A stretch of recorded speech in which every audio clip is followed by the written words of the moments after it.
বন্ধুরা, আজকে আমার বডি ট্রান্সফরমেশনের 9 দিন।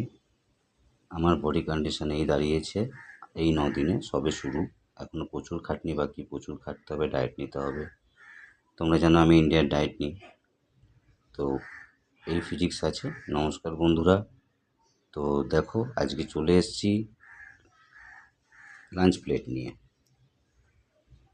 তো লাঞ্চ প্লেটে কী কী আছে তোমাদের কাছে শেয়ার করব। দেখো, ভাত নিয়ে নিয়েছি। এটা মোটামুটি অ্যাপ্রক্স আমার গোল হিসাবে যেটুকু নেওয়া সেটুকু নিয়েছি।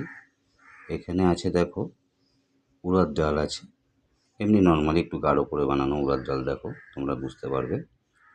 আচ্ছা, এখানে দেখো আমি একটা সবজি নিয়েছি, যেটা তোমার হচ্ছে মুগ ডাল দিয়ে বানানো। এটা একটা সবজি, ঠিক আছে? মুগ ডাল দিয়ে বানানো একটা সবজি, তোমরা দেখে বুঝতে পারবে। তো লাইটের একটু সমস্যা আছে। দেখো এখানে স্যালাডও আছে, স্যালাডও নিয়ে নিয়েছি। স্যালাড প্রত্যেকটা মিলে প্রয়োজন আমাদের। তো দেখো শসা আছে, টমেটো আছে, সবই আছে, সবই ঘরের খাবার। চলো টাটা।